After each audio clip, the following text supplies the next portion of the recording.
या फिर क्यों ना हो गुजराती मीडियम, स्कूल, कॉलेज या फिर हो प्रोफेशनल कोर्सेज की बात, अगर अकाउंट से करनी है दोस्ती तो हिसाबी मास्टर है जरूरी। दोस्तों आज हम बात करने वाले हैं सिंगल एंट्री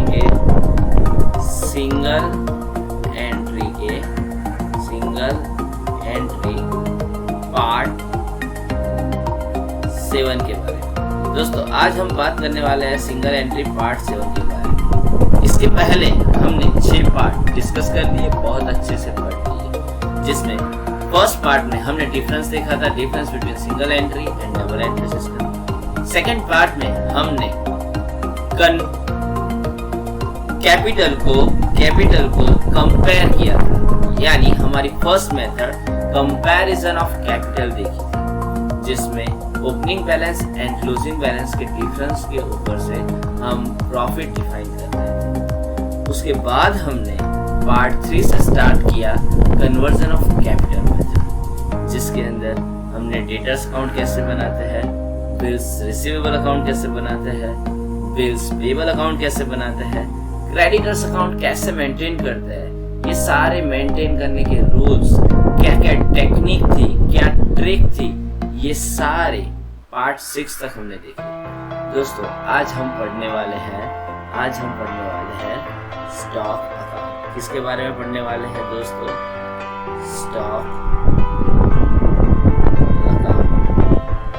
आज हम पढ़ने वाले हैं स्टॉक अकाउंट के बारे में। दोस्तों इस चैप्टर के अंदर हम स्टॉक अकाउंट को अगर दूसरा नाम देना चाहे तो उसे हम गुड्स अकाउंट बोलेंगे। क्या बोलेंगे दोस्तों? Goods account. दोस्तों एक बात गौर से समझिए, जब भी सिंगल एंट्री सिस्टम होती है, तब जब भी हम सिंगल एंट्री मेंटेन करते हैं, तब जो बंदा सिंगल एंट्री मेंटेन करता है उसे अकाउंट्स का पूरा नॉलेज नहीं होने की वजह से वो सिंगल एंट्री मेंटेन करता है। यानी इस चैप्टर के लिए हम stock account and goods account को ट्रेडिंग अकाउंट भी बोलेंगे। ट्रेडिंग अकाउंट क्या बोलेंगे दोस्तों? Trading account. यानी मैं अगर स्टॉक अकाउंट के बारे में बात करूं तो भी यही अकाउंट बनाना है, अगर गुड्स अकाउंट के बारे में बात करूं तो भी यही अकाउंट बनाना है, ट्रेडिंग अकाउंट के बारे में बात करूं तो भी यही अकाउंट हमें प्रिपेयर करना है। यानी इन तीनों में से किसी भी अकाउंट का नाम दिया गया हो तो हमें यही अकाउंट जो आज पढ़ने वाले हैं वही अकाउंट बनाना है।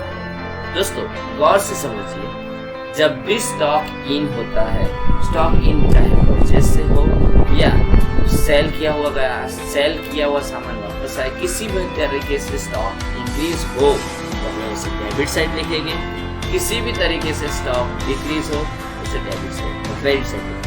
दोस्तों फिर से, किसी भी तरीके से अगर स्टॉक इंक्रीज होता है तो उसे हम डेबिट साइड लिखेंगे, किसी भी तरीके से स्टॉक डिक्रीज होता है तो उसे हम क्रेडिट साइड लिखेंगे। दोस्तों आगे बढ़ने से पहले मैं आपको बता देना चाहता हूँ, अगर स्टॉक इंक्रीज एंड डिक्रीज का जहाँ पे प्रॉब्लम होता है तो हमें सिर्फ एक ही रूल याद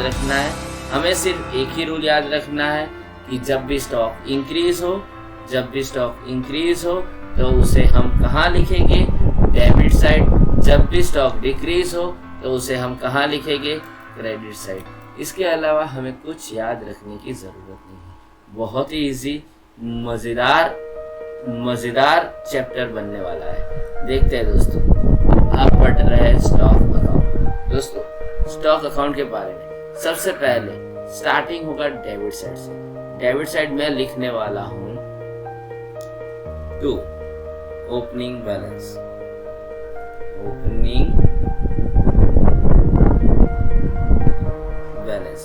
जो ओपनिंग बैलेंस लास्ट ईयर जो गुड्स सेल नहीं किया था वहीं से हम स्टार्ट करेंगे। उसके बाद इसमें क्या ऐड होगा? टू परचेस चाहे कैश से किया हो या क्रेडिट,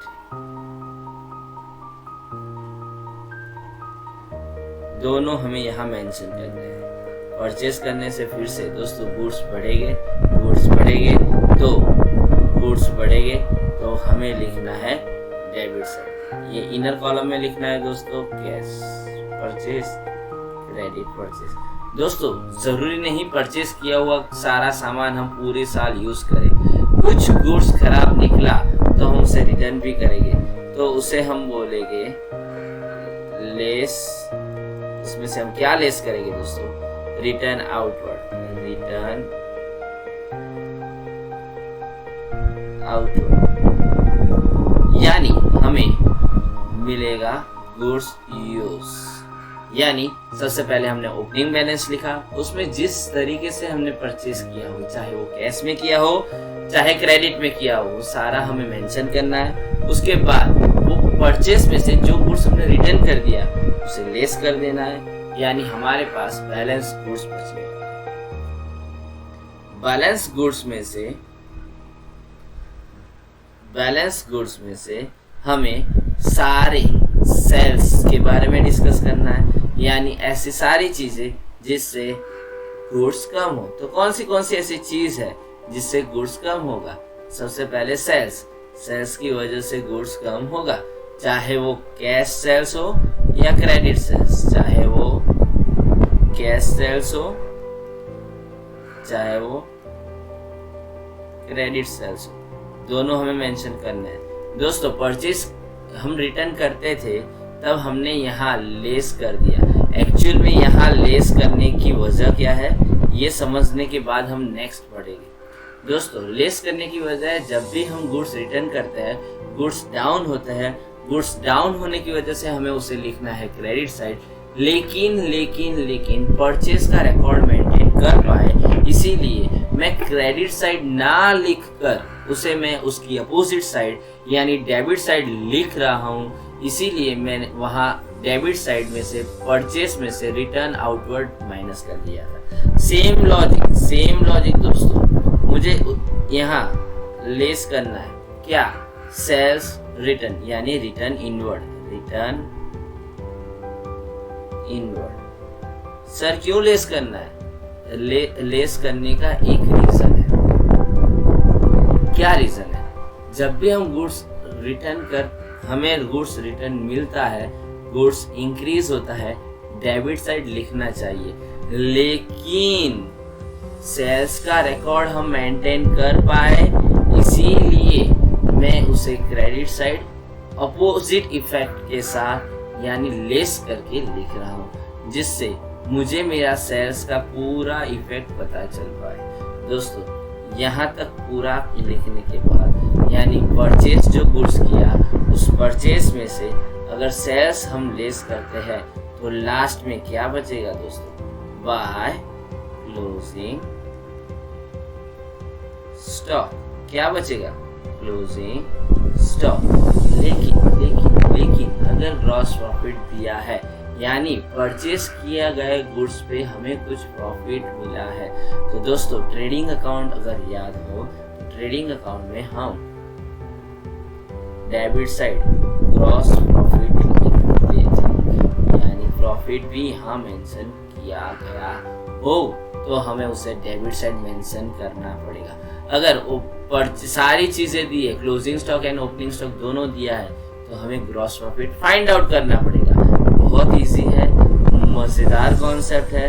अगर ये क्लियर हो गया है तो हम नेक्स्ट वीडियो से यानी कल के सेशन से हम इसके प्रैक्टिकल सम स्टार्ट करने वाले हैं। सिर्फ ओपनिंग स्टेटमेंट ऑफ अफेयर्स की थ्योरी और उसका कॉन्सेप्ट समझना बाकी रहेगा। बाकी यानी हमने अब तक कौन से सब्जेक्ट कौन से कॉन्सेप्ट पढ़ लिए। डेटर्स अकाउंट का कॉन्सेप्ट हमने बहुत अच्छे से पढ़ लिया, क्रेडिटर्स अकाउंट का कॉन्सेप्ट हमने बहुत अच्छे से पढ़ लिया, बिल्स रिसीवेबल अकाउंट का कॉन्सेप्ट हमने बहुत अच्छे से पढ़ लिया। बाद में हमने बिल्स पेबल का भी पढ़ लिया। कुछ रह गया था, हाँ क्या सर आज पढ़ा? क्या पढ़ा? स्टॉक अकाउंट, उसके बारे में बहुत अच्छे से हमने जान लिया, पढ़ लिया। अगर आपको कॉन्सेप्चुअल ये सीरीज पसंद आ रही है तो हमारे वीडियो को लाइक करना मत भूलिए, चैनल को सब्सक्राइब करना मत भूलिए। अगर कोई डाउट है तो इंस्टाग्राम, फेसबुक एंड टेलीग्राम पे हमें बिंदास क्वेश्चन पूछ सकते हैं। हमारी पूरी टीम आपके साथ है। मिलते हैं दोस्तों कल के सेशन में, जहां हम सॉल्व करने वाले हैं बहुत बढ़िया सा प्रैक्टिकल एग्जाम।